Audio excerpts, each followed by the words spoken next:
against Alex Pereira, which is very impressive because Alex Pereira will be the first person to ever compete for 3 different titles, 3 different weight classes, which is just, it is insane. I mean, the success that this guy's had is phenomenal. But Pereira should win this one, I think. Chewing up the leg, landing shots upstairs afterwards. And this is a wicked fight. Winner will take on Tom Aspinall for the belt. And that's an amazing future fight as well. Gane on Proton, bro. I think it'll be a fun fight. I think Gane shoots on Proton, though. A lot of people think it's just going to be kickboxing, but I think Gane might try and switch it up for him. Like how Francis Ngannou did to Gane. Tripped him out. Confused him a little, you know? Pereira Gane fight. If obviously Pereira wins, you all good with that? Mate, I'm happy with any of them. There's still a bit of unfinished business there with me and Gane, so if Pereira wins, fight Pereira first, fight Gane next. I'm going to fight the winner of that. Michael Bisping highlights the unprecedented nature of Alex Pereira's current trajectory, emphasizing that Powhatan is on the verge of becoming the first fighter in UFC history to compete for titles across 3 distinct weight classes.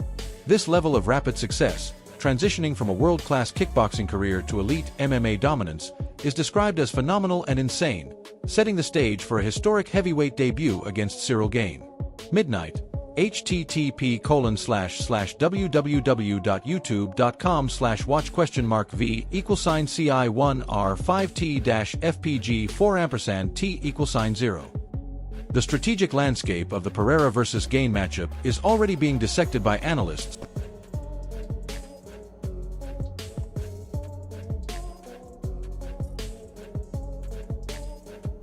who believe the fight might deviate from a pure kickboxing battle. There is growing speculation that Gane, known for his technical striking, might attempt to switch it up by incorporating wrestling and clinch work, similar to how Francis Ngannou surprised Gane in their past encounter, to disrupt Pereira's rhythm and power. 032. http://www.youtube.com/watchV=CI1R5T-FPG4&T=32. Tom Aspinall, the undisputed heavyweight champion, has made it clear that he views the winner of Pereira vs. Gane as his primary target. Aspinall... They have to make do with what they have. They would have loved to have Jones on there, but I hope Alex wins. That's crazy. Like 3 times. Yeah. Gane's no joke, and Gane can dance around him. Gane's slick to knock him out as well. But I think Alex can knock him out too. Admits to having unfinished business with Ciryl Gane, but expresses total comfort with facing either man, stating that his return to the octagon is strictly dependent on his forthcoming medical clearance to begin full contact sparring. 050. http://www.youtube.com/watchV=CI1R5T-FPG4&T=50. The magnitude of the White House card is built around the gravity of Pereira's potential triple belt status. Capturing an interim heavyweight title would place Pereira in a category of his own, requiring a level of adaptability and skill that few athletes in combat sports history have ever displayed.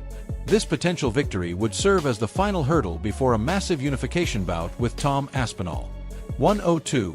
http://www.youtube.com/watch?V=CI1. I don't think he gets past Ciryl Gane. I think that weight is real. You know, Ciryl Gane, he's a stick and move guy. Could he 100%. Anybody, in particular in that division. But nobody has really finished Ciryl Gane, bro. And his movements is very problematic. I just don't see any wrestling from him, which Pereira could have some. But the dude can thump, dude. And I will say this too. Pereira also does get hit tomorrow. Now, can you take a heavyweight's punch? Look at that. Look at that little highlight that a little practice that they had with that big Cuban. Cuban was bigger than him, heavier than him. Dude, he was popping off on the dude that got cut by the UFC. You know what I'm saying? What I'm saying is size does matter. 1R5T-FPG4&T=62. Israel Adesanya, who possesses perhaps the most intimate knowledge of Pereira's striking, has weighed in with total confidence in his former rival. Adesanya believes that Pereira's devastating knockout power is the ultimate equalizer, arguing that while Gane can dance and look slick, Pereira only needs to land one clean shot to completely alter the course of the heavyweight division. 211. http://www.youtube.com/watchV=CI1R5T-FPG4&T=131. Henry Cejudo raises significant red flags concerning the physical jump to heavyweight. He questions how Pereira's frame will handle the sheer size and power of a natural heavyweight like Ciryl Gane. Cejudo points out that while Pereira was it's a fantastic fight. You are right, Henry. Ciryl Gane is no slouch. Like, you're not just finna, and we say that Ciryl Gane made some improvements when he was fighting Tom Aspinall. We saw how that fight was starting to look. I'm not counting anyone out here. I'm not counting Alex Pereira out here because Alex Pereira does has the power to really change things. And listen, he is definitely, your confidence is at his all-time high. Listen, no one can tell you anything about your abilities and what you can or can't do. Because if that was the case, then we felt this way when Alex Pereira said he was wanting to go to light heavyweight. We felt this way. We don't know how he would do. Now he dominated that weight class. So I'm not going to feel that way about him going to heavyweight, especially when that heavyweight division right now is kind of struggling with the depth in the talent that they have. So I think this is a good thing for that heavyweight division to throw Alex Pereira in the mix there. a giant at middleweight and light heavyweight, he is now facing men who are naturally larger and heavier, which could drastically impact his ability to absorb damage. 301 http://www.youtube.com/watchV=CI1R5T-FPG4&T=181. In a technical breakdown, Cejudo describes Gane's stick-and-move style as a problematic puzzle that Pereira has yet to encounter at this scale. He notes that Gane is notoriously difficult to finish and possesses movement that is rare for the heavyweight division. Furthermore, Cejudo highlights a training clip of Pereira struggling with a larger Cuban partner as evidence that size and weight will play a fight-deciding role. 348 http://www. You obviously thought he was going to be John Jones, and now Gane's got that fight. Do you feel like he's almost been rewarded a bit for what's happened? I mean, who else is going to fight though? The division's on its own. So there's not many big fights to make, is there? So got to do what they got to do. Right. Just took in the information. Ciryl Gane, Alex Pereira. Obviously, I'm going to fight the winner of that. So just waiting now to be given the green light, the all clear from the doctors to start training properly again. As soon as we can start training properly again, full contact in the gym, we will be getting a fight date booked to fight the winner. So just waiting for the clearance to be medically cleared now, and then we go. So it's a case of you guys contacting the UFC and just giving them... Exactly. As soon as the doctor clears me, we'll let the UFC know, and we'll be looking to book a fight as soon as possible. www.youtube.com/watch?V=CI1R5T-FPG4&T=228. Kamaru Usman offers a more optimistic view of Pereira's chances, reminding fans that similar skepticism followed Alex when he moved up to light heavyweight. Usman argues that Pereira's confidence is currently at an all-time high, and his ability to carry power into higher weight classes has already been proven, making him a fantastic and highly competitive addition to the heavyweight mix. 434 http://www.youtube.com/watchV=CI1R5T-FPG4&T=274. Usman also reflects on the current state of the heavyweight division, noting that it has struggled with depth and a lack of fresh talent in recent years. From a promotional standpoint, he views Pereira's jump as a massive ridiculously talented strikers, and of course Pereira fighting for a third belt. That is just insane. And the undisputed heavyweight champion, Tom Aspinall, I gotta say, I really, really respect his response. He basically came out, he didn't talk shit, he wasn't complaining, he didn't say, oh, why is Ciryl Gane getting rewarded for poking him in the eye, getting to fight at the White House and for an interim belt? He didn't say that at all. He took it all in his stride. He said, well, you know what, to be fair, the heavyweight division, it's kind of lacking right now, or on its arse or something like that. Who else are you going to do? This is the fight that makes sense, and of course he gets to fight the winner. Positive for the UFC, as it injects a high-level superstar into a division that is desperately in need of compelling storylines and championship-caliber contenders. 608 http://www.youtube.com/watch?V=CI1R5T-FPG4&T=368. Tom Aspinall provides a transparent update on his recovery process, explaining that his entire career is currently on pause until doctors give him the all clear. He emphasizes that as soon as he can resume full contact training in the gym, he and his team will immediately contact the UFC to book a fight date against the winner of the Pereira Gane showdown to unify the titles. 633 http://www.youtube.com/watch?mark v=CI1R5T-FPG4&T=393. Michael Bisping expresses deep respect for how Aspinall has handled the interim situation with professional grace. Rather than complaining about being sidelined or passed over for specific cards, Alex Pereira will be the first person to ever compete for 3 different titles, 3 different weight classes, which is just, it is insane. I mean, the success that this guy's had is phenomenal. And we're going to talk about this matchup. So Ciryl Gane versus Gane, pardon me. Ciryl Gane versus, I've got to adjust my contact lens because sometimes everything goes a bit blurry and I can't see shit. There we go. So Ciryl Gane versus Alex Pereira, 2 great strikers. And I'll say this, it's a better fight than Jon Jones versus Alex Pereira. And I'll explain why, right? Of course, magnitude, star power, legendary names, resumes. Yeah, that's what Jon Jones brings. Also what Alex Pereira brings, to be fair. But I've said this a million times, so this won't be a shock. There would have been a really good chance that Jon Jones would have just taken down Alex Pereira. Pardon me, it's early. Aspinall has acknowledged the promotional reality that the division needs big fights to stay relevant, demonstrating a level of maturity that Bisping believes is rare for a champion in his prime. 905 http://www.youtube.com/watch?mark v=CI1R5T-FPG4&T=545. Bisping suggests that a matchup between Pereira and Gane might actually be more aesthetically pleasing for fans than a potential fight between Pereira and Jon Jones.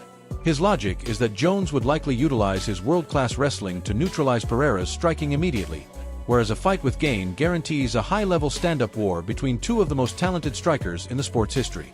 1016 http://www.youtube.com/watch?mark v=CI1R5T-FPG4. Absolutely amazing. I'm leaning towards Alex Pereira here to get it done against Ciryl Gane. I think he's going to be too much on the front foot, track the cage.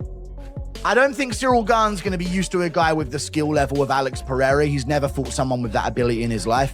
And Volkov has good technical ability on the feet, and he beat Ciryl Gane in their last fight and did very well on the feet against him as well. So when he finds someone who can really cut off the cage like Pereira and really punish him, Gane hasn't got the first round finish ability that Aspinall does to make him a threat to a guy like Alex Pereira.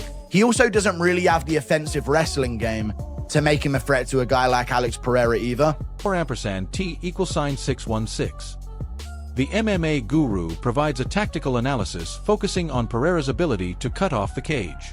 He leans toward Pereira winning because Gane has never faced a striker with Alex's specific blend of pressure and elite fight IQ. He cites Gane's previous struggle with Volkov as evidence that a technically sound fighter who can pressure Gane can find significant success on the feet. 1154 http://www.youtube.com/watch?mark v=CI1R5T-FPG4&T=714. A critical point raised by the MMA Guru is Gane's lack of early, nuke-level knockout power. Unlike Tom Aspinall or Francis Ngannou, who can end a fight in the first 2 minutes, Gane tends to be a more volume-based, tactical striker.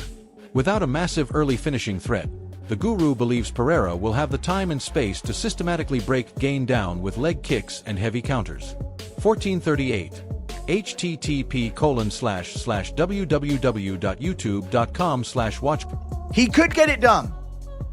He has good backwards movement. He floats around well on the back foot. He does it better than Jamal Hill. If we're being honest, Gane is one of the rare heavyweights that actually really does have a good technical base for the heavyweight division. He just lacks that KO power and lacks that ability to just nuke someone in the first 2 minutes. He's never really been able to do it throughout his entire career. And I would, off the top of my head, I can't think of a time that Gane's got a first 2 minute of the fight finish, like a guy like Aspinall or Ngannou has. But Pereira should win this one, I think. Chewing up the leg, landing shots upstairs afterwards. And this is a wicked fight. Winner will take on Tom Aspinall for the belt. And that's an amazing future fight as well. Question mark V = CI1 R 5T-FPG 4 ampersand T = 878. Nick Barnhill voices a more critical perspective, arguing that the White House card missed its mark by not delivering an undisputed title fight for Pereira. He feels that awarding an interim belt diminishes the achievement, labeling it as winning 2.5 belts rather than a true, undisputed third championship. To Barnhill, this feels like a missed opportunity for a truly historic triple belt moment. 1514 http://www.youtube.com/watch?V =CI1 R 5T-FPG 4 ampersand T = 914. Barnhill further suggests that the UFC should have pursued super fight options to truly elevate the event. He points to potential matchups like Ilia Topuria versus Islam Makhachev for champion versus champion status, or an undisputed heavyweight clash between Jon Jones and Alex Pereira, as the types of legacy-defining fights that fans were promised but ultimately didn't receive. 1642. I feel like they missed the mark not only with adding Ciryl Gane, and that feels like a last-minute replacement to me, but the fact that they are diminishing the ability for Alex Pereira to win a true, undisputed third belt in the UFC. If he wins that belt, he's only an interim. So it's like winning 2.5 belts because it's not truly the undisputed. And to me, it felt like the biggest thing they could have done on the White House card. Look, forget Conor McGregor. Let's just take him off the board. If they would have put Ilia and Islam together, you'd have somebody going for triple belt status. And then you also have Alex Pereira going up to fight Jon Jones, triple belt status. Those could potentially be undisputed. We could figure out a way. But to me, this feels like a big letdown because, look, I'm not mad at the main event. I want Justin Gaethje to get his fair shot. And I think it's good that Ilia Topuria defends his belt before he moves up. But when you're talking about how they sold this fight and how they've been promising all this stuff, it felt like they were going to have to bring, I'm going to date myself a little bit. They were going to bring Rumble Johnson back from the dead to fight on this card, Yeah, Rumble versus Kimbo Slice. I mean, that's the way that they were talking about it. http://www.youtube.com/watch?V =CI1 R 5T-FPG 4 ampersand T = 1002. Tom Aspinall shares the general confusion regarding the absence of Jon Jones from the major upcoming cards. Despite the massive speculation and hype surrounding Jones' return, his omission from the UFC's premier events has led Aspinall to wonder about the internal status of the legendary fighter and why the promotion isn't featuring its biggest names on its biggest stages. 1737 http://www.youtube.com/watch?V =CI1 R 5T-FPG 4 ampersand T = 1057. Ariel Helwani dives into the financial rumors surrounding Jon Jones. What about Jon Jones? I thought Jon Jones was on it. Where's he gone? Where's he gone, John? So that's it, no prelims, just that. Yeah, just whilst that plays out, what's your thoughts? Can you put the sound on a tiny bit? I thought they were going to do Topuria versus Makhachev, is what I thought. And then they were going to do Pereira versus Jones. I mean, they're still decent fights. They're still all right. I mean, they're still good fights, aren't they? I have to ask you about that Pereira Gane fight. If obviously Pereira wins, you all good with that? Mate, I'm happy with any of them. There's still a bit of unfinished business there with me and Gane, so if Pereira wins, fight Pereira first, fight Gane next. Suggesting that Bones has every reason to be frustrated with his current contract offers. Helwani breaks down the market value, noting that if other fighters are earning $15 million for catchweight bouts, a legend like Jon Jones should arguably be commanding a $30 million paycheck for a heavyweight title defense. 1930 http://www.youtube.com/watch?V =CI1 R 5T-FPG 4 ampersand T = 1170. Helwani argues that top-tier stars like Jones and Conor McGregor have fundamentally set the financial ceiling for the sport over the last decade. He explains that these athletes understand their drawing power and are unwilling to accept offers that undervalue their contributions, especially in an era where the UFC's overall revenue has reached unprecedented heights. 2044. http://www.youtube.com/watch:mark v=CI1R5T-FPG4&T=1244. Tom Aspinall reinforces the idea that Jon Jones deserves to be the highest paid athlete in the sport given his unparalleled resume. Aspinall points out that the UFC previously offered Jones $30 million to fight him, and he finds it incomprehensible that Jon Jones has every reason to be upset. In my opinion, Jon Jones is worth $30 million. If Conor Benn, with all due respect, is getting 15 to fight Regis Prograis in a catchweight fight, Jon Jones is worth 30, and Conor McGregor is worth 75. If that's the market value now, if that's the ceiling, then them dudes are worth a hell of a lot now, and because of everything they did over the past 10 years or so. Like, Conor Benn, Jon Jones ain't the same as far as drawing power, I'm sorry, and as far as resumes. So what they've done now is, that's the new number. Because all these fighters, the top ones, are saying, wait a second, and they're saying, yeah, you can have that number too. But the promotion wouldn't maintain that standard of compensation for a fighter who has carried the organization for over 10 years. 2238. http://www.youtube.com/watch:mark v=CI1R5T-FPG4&T=1358. Chael Sonnen offers a sympathetic view of Jon Jones' current situation, noting the physical toll that years of elite competition have taken on his body. Sonnen points to Jones' public admissions of arthritis and hip problems as signs that Bones is navigating a difficult final chapter, where his physical health and financial demands are increasingly at odds with the UFC's plans. So I think they took these guys for fools or something like that. Because I can guarantee you they're going to come with that number to Conor McGregor and he's going to be like, what? Are you kidding? I could almost tell, I'm not even in the meeting and I can tell you this is going to happen. I think Conor Benn himself would agree with me. Would he not? Just in terms of what they've done and who they are and their track record and drawing power. 2400 hours 03.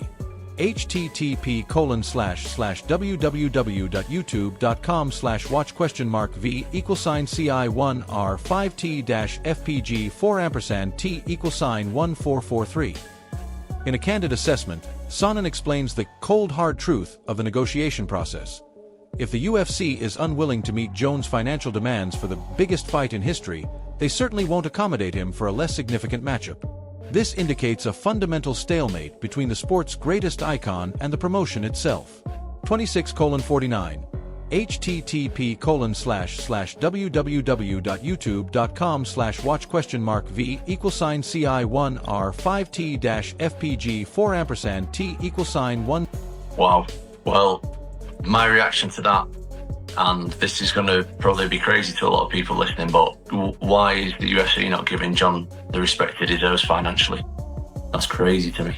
Well, if anyone should be getting paid a lot in this sport, it should be Jon Jones for the stuff that he's done, and that's me. That's me saying that. Yeah. After the history that I've had with Jon Jones. Are you surprised they're not giving it to him? Well, they offered him $30 million to fight me, so why have they not offered it again? I don't understand. And you're probably a $25 million fighter. I would hope so, but those guys who we're talking about, Conor McGregor and Jon Jones and guys like that, like they bring in those are the guys who brought in the revenue for over 10 years. They need to be getting paid what they deserve, in my opinion. I think the guys need to get their money ready for my fight. If we're talking about 25 million, I think that was my idea. 25 million.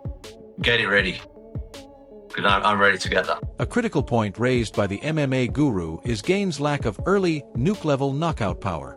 Unlike Tom Aspinall or Francis Ngannou, who can end a fight in the first 2 minutes, Gane tends to be a more volume-based, tactical striker. Without a massive early finishing threat, the guru believes Pereira will have the time and space to systematically break Gane down with leg kicks and heavy counters. 1438. http://www.youtube.com/watch?mark v=CI1R5T-FPG4&T=878. Nick Barnhill voices a more... And when you're Jon Jones and you're 37, you're 38 years old, and you're coming out and you're saying, like, I can't do this, and I've got arthritis, and I got these problems in my hips, and it's just a tough spot. And I feel for him. He wanted on the White House card. To our knowledge that we've been given, and I understand that things are kept, but from our knowledge, that was all that he asked for. He did not come in with some $30 million price tag or something ridiculous. And I imagine there was a little bit of a pain in the behind the scenes, but he had still made it ask, and he's doing a number of great things. And a guy that he smoked in 4 minutes got the opportunity.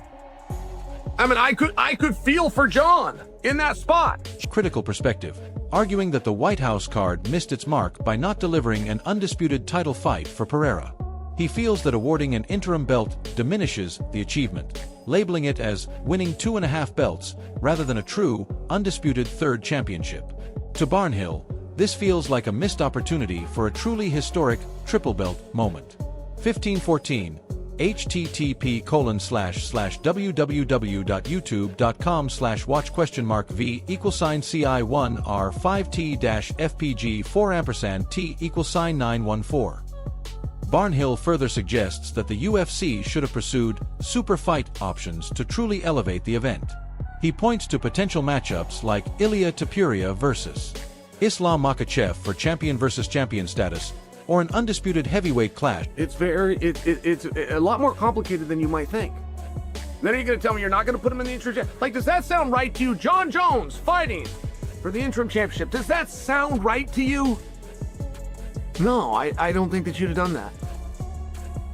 And you could have packaged it, you could have sold it so it's an interim title because Tom's out, and then that's good. We've got a guarantee that we got a 2-fight deal, and John's guaranteeing us that he's going to go into Tom. I mean, it's one of these tough things. Look, if John's demands were not met, and by the way, I don't take a pleasure in this. I got to tell you, I'm not being my usual self. I come to you quite the opposite. But here's the cold hard truth: if Jon Jones's demands are not being met for the biggest fight in history, they're not going to be met for the non-biggest fight in history. Between Jon Jones and Alex Pereira, as the types of legacy-defining fights that fans were promised but ultimately didn't receive. 1642 http://www.youtube.com/watch v=ci1r5t-fpg4&t=1002. Tom Aspinall shares the general confusion regarding the absence of Jon Jones from the major upcoming cards. Despite the massive speculation and hype surrounding Jones' return, his omission from the UFC's premier events has led Aspinall to wonder about the internal status of the legendary fighter and why the promotion isn't featuring its biggest names on its biggest stages. If Jon Jones could not get a title fight on the biggest show in history, he's not going to get a title shot on a different show in history. If Jon Jones could not get the main event, he's not going to get it on a different event. And for his greatness, that's tough.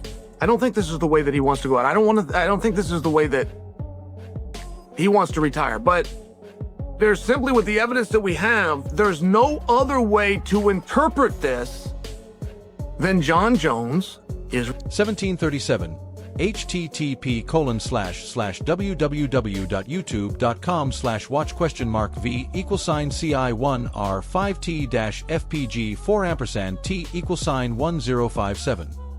Ariel Helwani dives into the financial rumors surrounding Jon Jones, suggesting that Bones has every reason to be frustrated with his current contract offers. Helwani breaks down the market value,